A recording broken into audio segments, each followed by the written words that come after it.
Should you stay or should you go? This is a really common question, but it's not that simple to answer, especially when you're a teenager, because when you're a teen, y'all are learning and growing in different ways, including in your friendships and what your core values are. So the very first thing that you want to check in on is, can they accept responsibility? If they are having a really difficult time accepting responsibility for their participation or contribution to an outcome or an action, that's a red flag that you want to consider. Now, it's really important to remember throughout all of these questions and these red flags that they're flags for consideration. They don't necessarily mean an absolute end of the friendship, especially when it comes to teenagers. So if they are having trouble accepting responsibility or accountability, you might want to check in with them with kindness and empathy and curiosity and ask them about what's getting in the way of that. They may feel embarrassed, they might feel intimidated. They might not just have the awareness of the impact of their actions yet. And so that's where being clear and kind and direct in your communication is going to be really, really helpful in potentially salvaging this friendship. Then if they are still continuing to have difficulty accepting responsibility or outsourcing blame, then that might be the time to end the friendship. Which leads me straight into, do they listen? Listening is not as simple as staying quiet while somebody's talking. Wouldn't that be nice? I mean actively listening and participating. So checking in, asking for clarification, and then if they agree or disagree, they're also voicing that to you as well. Friendship is not a one-sided venture. You need both people or peoples to participate in that conversation. So that includes letting the other person say what they need to say and seeking understanding and clarification before we share our own thoughts and opinions on the situation. So some really great ways to practice listening is to literally stay quiet.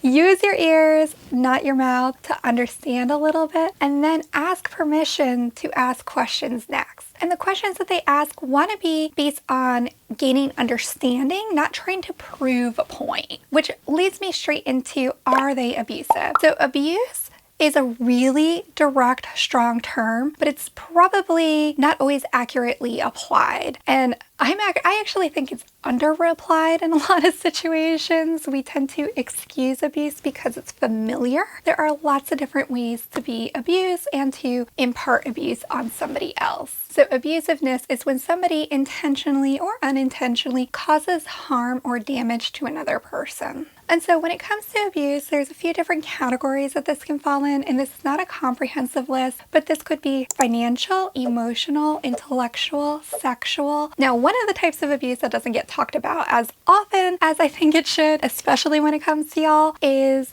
digital abuse. So digital abuse is constant texting, location tracking, breaking into your password protected accounts without your permission. Now, this is not the same as your parents monitoring your digital usage or social media. That's a little bit different. That's not necessarily abusive. That might just be parenting. Just need to clarify that. I'm talking about a friend or romantic interest who might be doing this. Digital abuse can also cross the line into sexual abuse when somebody is either sending you pornographic requests or imagery without your permission or consent. Now, in the United States of America, when somebody is underage or under the age of consent and they are participating on either end of this, that becomes an issue for the FBI. So just something to consider. There's some legal considerations there as well. It's not as simple as, oh, I said it was okay and I gave them permission. And honestly, trust me, there's really no rush. As you grow older, you will be able to explore your sexuality and identity in lots of safe, responsible ways. Plus, you never know where your digital footprint is going to land. So just because something is deleted or removed or sent privately doesn't necessarily mean that it's totally private on the internet. There are lots of ways around that. I think we all know that by now. Another red flag that you might want to consider is asking yourself, do they include you? So oftentimes when we are younger, we have friendships of circumstance where our parents or our communities or our circumstances, like did we share class together, were they our neighbor, leads us to spend time with somebody, and that closeness of circumstance develops a friendship. Now, oftentimes those can grow as we grow older and discover more about who we are, our interests, and our values, but that's not always the case. So as we get older, we want to check in, are they still including us, and are we including them in our discovery and growth and social circles? If you find that you are always the person being left out, or you're not included in the group chats, that's something to potentially address with your friend if it's worth salvaging the friendship, and asking like, hey, I don't know if you noticed, but I wasn't included on that group chat. Can you add me in? It might be a little awkward, not gonna lie. Usually it is, especially when you're learning how to do all this stuff, but it will be well worth it, especially if this is a true friend that's worth growing together with. They may just not be aware of the impact of their actions on you. And they might take for granted that because you've always been there, that you will continue always being there, no matter how they treat you. We do teach others how to treat us, so go ahead and communicate and start the conversation. Now, when it comes to spending time together, it's also really important to spend time apart. So is this person able to handle and tolerate not spending all of their free time with you? And can you handle that as well? It is so important to know how to spend time with our friends, but how to spend time with ourselves as well. It's also really great to have different friend groups that you can connect with. Having a diverse group of friends with differing viewpoints or interests will help expand your own interests and ability to connect and communicate with others, which isn't that really cool? Whether you're spending time with your friend or without your friend, you want to check in. Do you feel comfortable?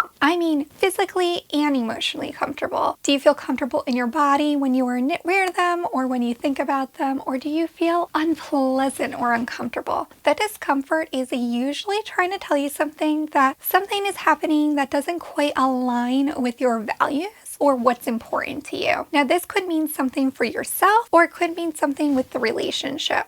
I just want to talk about toxic relationships and friendships for a moment. So I think it's really important to apply those terms appropriately. I hate it when we talk about people as toxic. Very rarely are people themselves toxic or poisonous, but the dynamic or the relationship can become toxic if there are some of these red flags present. So that discomfort can let you know that there's definitely some toxicity or problematic aspects of the relationship that are popping up. So you want to notice that and get curious and start asking questions about, why does this matter? Does it matter to me? Does it matter to them? And see what floats up for you. This can give you some information to have that direct conversation with them about what's bothering you and what you would like to be different. You might even discover that some of the toxicity in your relationship is a direct result of your own problematic contribution. Working with a therapist can be really useful and helpful for checking in on what are we responsible for versus what are they responsible for, in a way that's really safe and useful and helpful for your treatment progress and life goals. I happen to be very partial to group therapy. I think it's a great way to learn different skills and practice them in vivo in a supportive, safe community. But that's just me. Now, this red flag, you definitely want to check in. Are you afraid to speak your truth? If you find yourself having difficulty speaking up and sharing your truth with others, especially your friends, then you want to check in on what is stopping you and what is feeding that fear. It might be that your expectations about what a healthy friendship is isn't accurate or what you think. If you're not sure what a healthy friendship is or what it looks like, you definitely want to check out this video right over here. And if you found the information in this video useful and helpful, thank you. I hope that you liked it, and make sure that you hit that subscribe button. I'll see you in the next one. Thanks for watching.